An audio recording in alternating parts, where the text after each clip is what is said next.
Suntem deja în a 3-a săptămână a modulului Online Training Forever România, ghidul tău pentru construirea unei afaceri de succes perfect copiabile. În această săptămână de training vei descoperi metode prin care poți găsi prospecți pentru afacerea ta Forever și vei afla mai multe despre marketingul de contact. O să afli totodată ce înseamnă ciclul construirii afacerii, cum să faci follow-up eficient și vei înțelege mai bine întâlnirile 1-la-1 și cum se planifică acestea împreună cu sponsorul. Înainte de a trece la toate aceste subiecte care fac parte din succesul afacerii Forever, să ne amintim pe scurt subiectele discutate săptămâna trecută. Am parcurs câteva metode de căutare a prospecților, am abordat subiectul social media și am vorbit despre ciclul construirii afacerii, lista de contacte, construirea profilului prospecților, invitație, recomandare, oferte personalizate, follow-up, urmărirea activității personale. Intrăm deja în subiectele celei de-a 3-a săptămâni. Hotărâți să găsim viitori diamanți, adică acele persoane care se dezvoltă cel mai dinamic în afacerea ta. Pentru asta, trebuie să recapitulăm informațiile legate de lista de contacte. Este recomandat să ai de la început, în măsura în care se poate, minimum 200 de nume pe ea. Este un pas care necesită o implicare serioasă din partea ta. Poate că o să-ți ia zile sau săptămâni, dar merită să întocmești această listă cu toate amănuntele necesare. Este important să-ți notezi în mod obligatoriu tot ceea ce știi despre persoana respectivă, pentru că o să te ajute să-i poți personaliza oferta companiei. Canalele social media ar putea însemna un ajutor uriaș pentru tine, pentru că acolo ai foarte multe cunoștințe. Cu ajutorul contului de Facebook, poți să faci un profil mai detaliat al prospectului, domenii care îl interesează, pasiuni, interese, etc. Dacă nu ai sau nu poți face rost de numărul de telefon al cuiva, este simplu. Trimite un mesaj pe Messenger și roagă-l să-ți dea numărul de telefon. Cum? Cu un mesaj simplu. Bună, aș dori să vorbesc personal cu tine. Nu am numărul tău de telefon. Te rog foarte mult să mi-l trimiți. Acesta este numărul meu. De obicei, experiența multor FBO de succes arată că oamenii reacționează pozitiv la astfel de mesaje și trimit cât se poate de repede înapoi numărul de telefon. Discuțiile 1-la-1 sunt esențiale, deoarece îți oferă posibilitatea să realizezi oferte personalizate. Atunci când ești la început, discuțiile 1-la-1 o să aibă mai mult succes când ai sponsorul lângă tine. În această formulă se numește întâlnire 2-la-1. Cu partenerii noi de afaceri, este recomandat să ai asemenea discuții 2-la-1 de aproximativ 2-3 ori înainte de a le susține singur. Cartea de vizită este foarte importantă. Poate că nu pare, dar este o unealtă extrem de importantă în construirea afacerii Forever. Nu doar o oferi, o dai întotdeauna la schimb cu alta. Este indicat să ai o carte de vizită pe care să scoți în evidență adresa ta de Facebook. Experiența Forever Business Ownerilor de succes arată că persoanele cu care nu au apucat să vorbească atunci când le-au întâlnit prima oară, au revenit ulterior cu o cerere de prietenie pe unul dintre canalele social media trecute pe cartea de vizită. Produsele de testare sunt o altă unealtă importantă. Se poate crea o impresie bună despre produse dacă oamenii le testează înainte de a le promova. Pregătește un kit format din maximum 5-6 produse deja desigilate și încurajează prospectul să le folosească în următoarele zile. Menționează-i de la bun început că acest kit este gratuit. Nu uita să ceri din timp înapoi produsele de testare de la prospect. Nu este indicat să le lași foarte multe zile, pentru că nu îți vei atinge scopul. Întreabă-l întotdeauna care a fost experiența lui cu aceste produse. Prezentările de produse, de familie, prezentările de cosmetice prin care persoanele intră în contact cu produsele Forever sunt alte instrumente importante de construire a afacerii. Astfel, dacă atmosfera în care testează produsele Forever este plăcută, cu cunoștințe dragi sau chiar rude, persoanele respective simt mai palpabil oportunitatea afacerii. Participă la expoziții, târguri, evenimente dedicate sănătății, dar asigură-te că înainte ai aprobarea sediului central. La aceste evenimente nu ai voie să vinzi produse și, până la urmă, nu acesta este scopul participării. Acestea reprezintă o oportunitate de a cunoaște oameni noi, de a schimba cărți de vizită și de a-ți completa lista de nume. Nu poți vinde produse, dar poți oferi materiale promoționale participanților la aceste evenimente. Recomandările sunt esențiale în acest business. Le poți cere de la absolut oricine, dar în primul rând solicită-le de la prospecții tăi și de la oamenii care ți-au refuzat oferta. Într-o astfel de recomandare poți găsi următorul tău diamant. Învață să ceri recomandări celor care nu sunt interesați la acel moment de afacere. Dacă reușești să stabilești cu oamenii o minimă relație și reușești să clădești o punte de încredere între tine și ei, chiar dacă te refuză, vor fi dornici să-ți recomande alte persoane care ar putea fi interesate de oferta ta. Consumatorii mulțumiți sunt extrem de importanți în dezvoltarea afacerii tale, pentru că de la ei poți obține ajutor constant, pot face recomandări în locul tău, pot promova produsele în cercul lor de prieteni, etc. Fiecare consumator mulțumit trebuie să primească și informații despre afacerea Forever. De aceea, este important să le trimiți revista Forever, materiale video, audio sau literatură de marketing din care să afle și să înțeleagă mai bine oportunitatea Forever. Acum, că am parcurs împreună aceste metode de căutare a prospecților, de acum încolo, sarcina ta este să faci un top 3 cu cele pe care le stăpânești foarte bine și să te concentrezi pe ele. Exersează zilnic aceste abilități și o să vezi că te vei simți extrem de bine în afacere. Vom vorbi în continuare despre marketingul de contact și despre crearea spontană de contacte. Lista ta de contacte te poate ajuta să devii diamant. O listă de nume nu este considerată niciodată gata. Totdeauna trebuie adăugat ceva la ea. Și dacă înveți cum să stabilești foarte bine contacte, atunci poți avea o listă de nume complexă în toată lumea. Orice eveniment la care participi, schimb de serviciu sau de domiciliu, toate îți oferă oportunități de a cunoaște oameni noi și de a-ți mări lista de nume.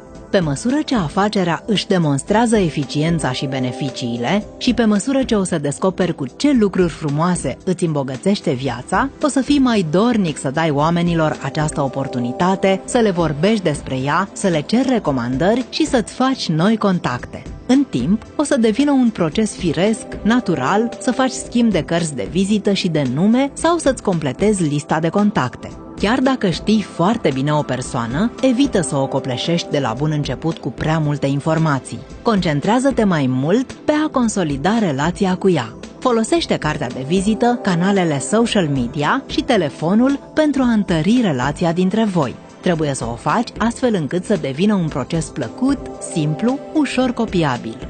Asigură-te că, oriunde mergi, ai mereu la tine cărți de vizită, pix, agenda, telefon cu internet.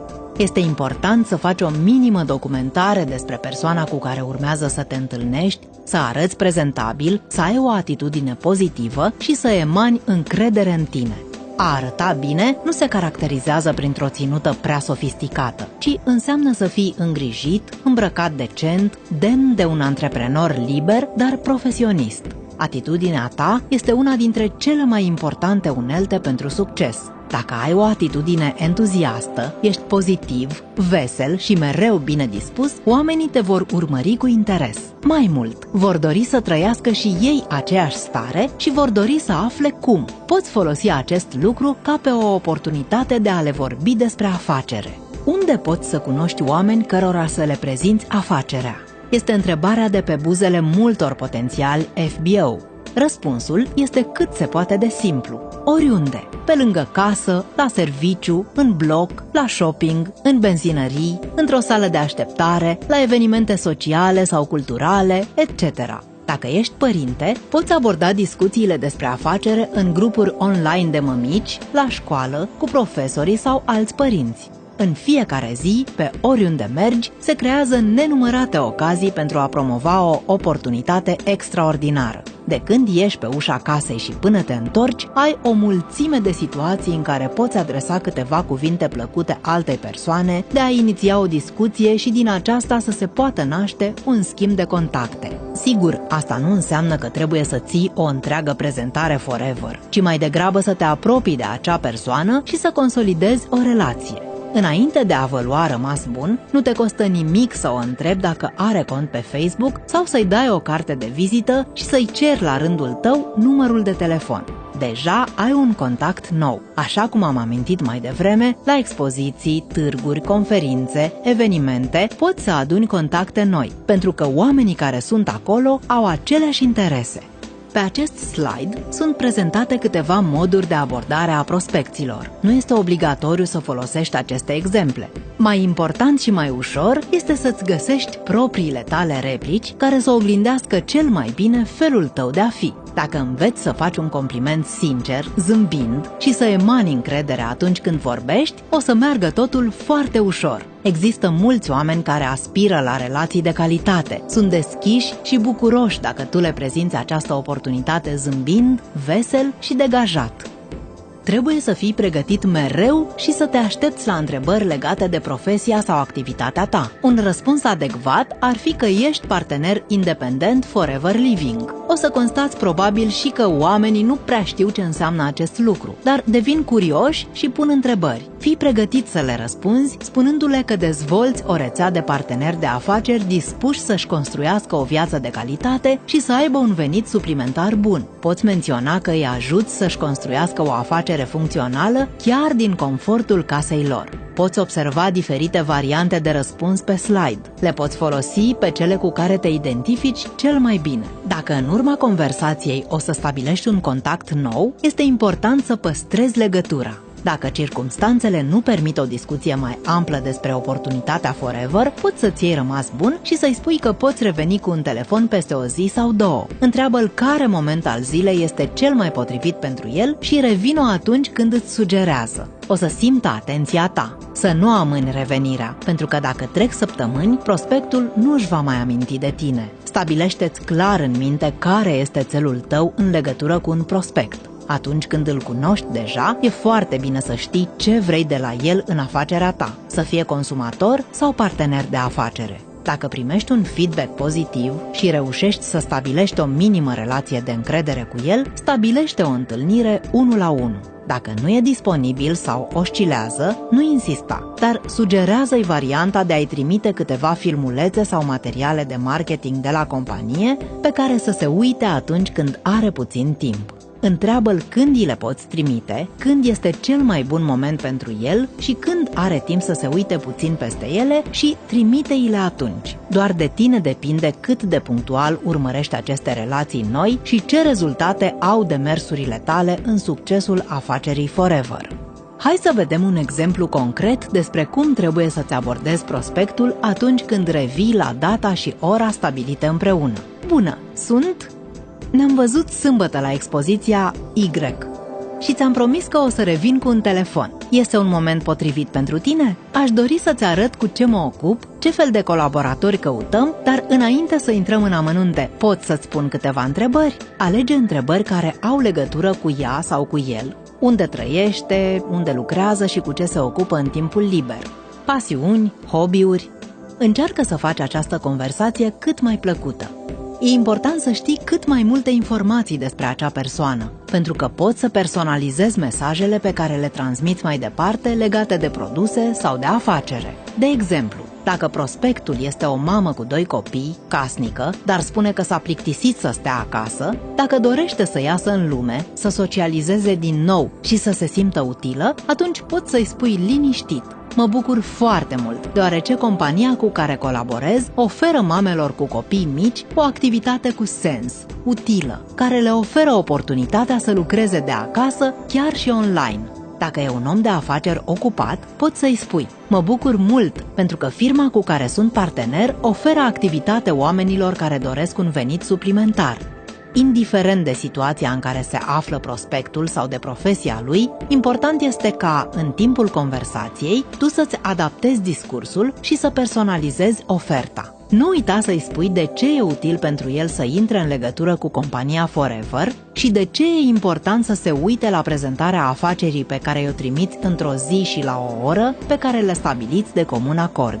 O altă unealtă foarte utilă de construire a afacerii este cartea de vizită, care se folosește în mod regulat și consecvent. O să discutăm mai mult despre rolul ei în următoarele săptămâni.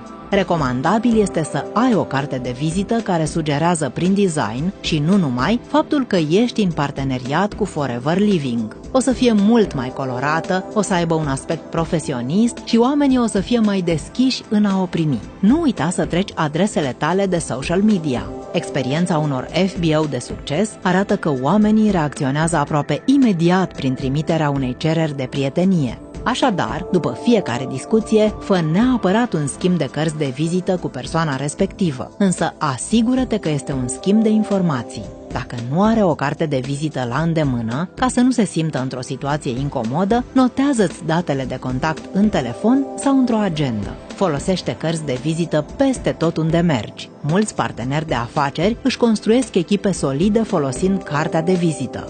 Merită să comanzi de la început o cantitate mai mare, ca să ai tot timpul la îndemână. După lista de nume, următoarea unealtă importantă a construirii succesului afacerii tale e urmărirea prospectului, cunoscută și sub numele de follow-up. Ce observi pe ecran este o fișă pe care o ai și în broșura Primii pași spre manager. Este indicat să treci fiecare prospect care ți-a răspuns pozitiv la propunere, pentru ca, după aceea, să poți urmări mai ușor evoluția relației cu el. Sigur, trebuie să notezi dacă e sursă caldă sau rece, dacă ai avut deja o prezentare 1-la-1 cu el și când, dacă ai trimis un video personal, dacă a participat deja la o prezentare de afacere sau dacă i-ai trimis un film cu oportunitatea de business și data la care ai făcut-o, dacă ai început deja construirea afacerii cu el și neapărat când s-a făcut planificarea. Aceste fișe de lucru sunt extrem de utile, deoarece atunci când începi să lucrezi concomitent cu 1-2 persoane, poți memora ușor informații. Dar dacă ai 20, 100, 150 de persoane cu care lucrezi, nu o să poți reține totul și o să pierzi din vedere informații esențiale. Cu aceste liste poți să gestionezi ușor și inteligent relațiile pe care le dezvolți cu prospecții. Trece pe lista de follow-up doar contactele cu care ai avut deja prima întâlnire. Numărul persoanelor care apar pe acest formular îți vor arăta implicarea, adică munca ta. Îți recomandăm, dacă faci part-time această afacere, să te străduiești să ai pe listă 20 de persoane sau prospecți cu care ești în contact, iar dacă faci full-time, să te străduiești să ai măcar 40 de prospecți pe care să-i ajuți să parcurgă la rândul lor această călătorie. Dacă cineva spune nu într-o anumită fază a acestui proces, înseamnă că în acel moment nu este pregătit, dar nu înseamnă că mai târziu, peste câteva luni, nu o să-l poți contacta din nou. Un nu acum nu este un nu și în viitor. În acest interval se pot întâmpla multe lucruri în viața acelui om, care îi pot întoarce atenția asupra ofertei tale. Acest formular de follow-up este important pentru tine și pentru că poți să urmărești foarte bine cu cine, unde și cum stai în activitatea ta. Cu ajutorul lui, afacerea ta va fi mai transparentă și totodată setezi un exemplu bun și pentru partenerii tăi de afaceri. Încă de la începuturile colaborării, le arăți o metodă ușoară și copiabilă de a face follow-up. Ești în punctul în care trebuie să-ți orientezi atenția spre ciclul construirii echipei, care este cheia afacerii tale. Acesta presupune urmarea mai multor pași importanți. Primul este lista de contacte, adică lista pe cine cunosc și nu lista pentru cine ar fi potrivită afacerea Forever. Pe această listă trebuie trecută toată lumea pe care o cunoști: rude, prieteni, colegi, apropiați, simple cunoștințe, etc. În partea a doua va avea loc invitația, offline sau online. Indiferent de calea aleasă, e important să faci înainte profilul prospectului, să-i identifici puncte forte, slăbiciuni, pasiuni, etc., pentru ca apoi să personalizezi invitația. Așa, ai mai multe șanse să primești un răspuns pozitiv și persoana respectivă să fie mai deschisă. În momentul în care ai trezit interesul și ai creat deja o relație cu el, poți trece la următorul pas și îi poți trimite primele materiale informaționale înainte de o întâlnire 1-la-1, online sau offline. Te întrebi cum să faci acest lucru? Simplu. Întreabă-l când are 20 de minute la dispoziție pentru a urmări materialul pe care îl trimiți, deoarece acesta conține multe informații. Trimite-i la data și ora pe care le stabiliți împreună. Un feedback pozitiv din partea lui este urmat de o întâlnire 1-la-1 în care îi poți oferi și câteva produse de testare. În acest moment, poate să aibă loc înscrierea persoanei respective în sistemul Forever. În a treia parte, este important ca mai devreme sau mai târziu să-l inviți și să te asiguri că vine la o prezentare a afacerii. În partea a patra, regăsim pornirea. În acest punct, persoana a fost înregistrată în sistem, a participat la prezentarea afacerii și își manifestă interesul pentru activitate. Este momentul pentru planificare și pentru stabilirea următorilor pași. Este punctul în care discuți cu noul înscris despre țelurile lui, îl încurajezi să cumpere broșura Primii pași spre manager și îi recomanzi să urmărească și să parcurgă online Training Forever România. Întâlnirea 1 la 1 reprezintă unul dintre punctele importante ale afacerii Forever, dar, la început, este recomandat să o organizezi și să o desfășori împreună cu sponsorul tău. Se va transforma practic într-o întâlnire 2 la 1, însă este important să ai sprijinul și susținerea sponsorului, care te poate ghida mai ușor pe parcursul discuției. Învață tot ce poți din aceste întâlniri la care participă și sponsorul, apoi încearcă să le susții singur cât mai repede. Îți dorești ca prospectul din fața ta să aibă încredere totală în tine, să te vadă sigur pe ceea ce spui și să te vadă la lucru. Doar ținând aceste prezentări singur, o să inspiri încredere și o să simtă că ești alături de el și că poate conta pe tine întotdeauna. Deci, o să se creeze o relație fantastică între voi. Și de asta o să ai mare nevoie în construirea afacerii. Pentru întâlnirile 1 la 1 o să primești mult ajutor pe parcursul modulelor Online Training Forever România. La întâlnirea 1 la 1, alegerea locației este extrem de importantă. Este recomandat să alegi un loc de întâlnire neutru în care prospectul să se simtă comod. Nu accepta să mergi tu la el acasă sau la birou, pentru că vei fi în dezavantaj. Nu veți pleca pe picior de egalitate în întâlnire. El va fi în avantaj, pentru că va fi în mediul lui și va conduce direcția discuției, ceea ce nu este de dorit. Este esențial să acorzi o atenție sporită ținutei și aspectului fizic. Nu se impune o ținută foarte oficială, dar este important să aibă un aspect de business, iar doamnele să poarte un pic de machiaj. Pregătește-ți materialele de lucru, să ai la tine materiale de marketing, produse, set de înscriere, cărți de vizită, dar și alte instrumente de care ai putea avea nevoie. Încearcă să ajungi mai devreme la întâlnire. Calculează-ți cu atenție timpul. Dacă vă vedeți într-un loc unde este o cafenea sau un restaurant, este bine să ajungi tu mai devreme pentru a alege locul adecvat discuției într-o zonă liniștită a restaurantului. Puneți neapărat atitudinea la punct înainte de întâlnirea 1 la 1. Ascultă un material motivațional, revizuiește-ți țelurile și fii pozitiv, entuziast și bine dispus în timpul întâlnirii. Acordă atenția cuvenită prospectului, ascultă-l, empatizează cu el. Este esențial să simtă că îi acorzi o importanță deosebită. Ar fi bine să vadă că te străduiești ca el să se simtă special. Caracteristica afacerii noastre este atenția acordată celuilalt. Asta este ceea ce câștigă de obicei simpatia prospecților la început. Să simtă că activitatea în Forever este una specială, prin faptul că aici toată lumea este pozitivă, zâmbitoare și cei care contează sunt oamenii. Este foarte important să arăți toate aceste lucruri de la început și să pui bazele unei colaborări viitoare solide.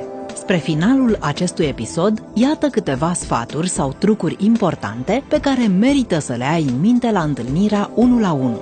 Încearcă să nu omiți niciodată, să nu sari peste întâlnirea 1 la 1 în procesul de recrutare. Este cea care te ajută să te poziționezi în postura mentorului. Îți cunoști mai bine și mai ușor prospectul. O să poți fi atent mult mai ușor la nevoile lui și o să poți construi o relație bazată pe încredere. Discută cu prospectul ca și cum ar deveni sigur un partener de afacere.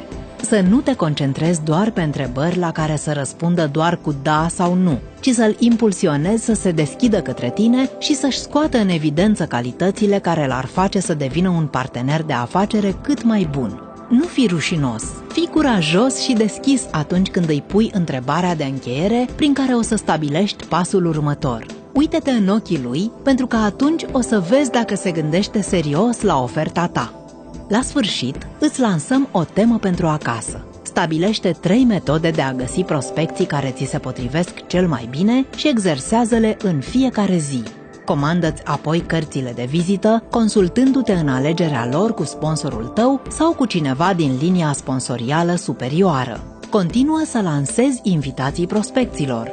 Bazează-te pe puterea poveștii tale forever, cu ajutorul căreia poți să atingi oamenii mult mai ușor. Exersează pașii pe care trebuie să-i parcurgi în întâlnirea 1 la 1. Nu te teme de greșeli. Poate că nu funcționează perfect la început, dar dacă faci în fiecare zi acest lucru, o să fii din ce în ce mai priceput și o să devii profesionist.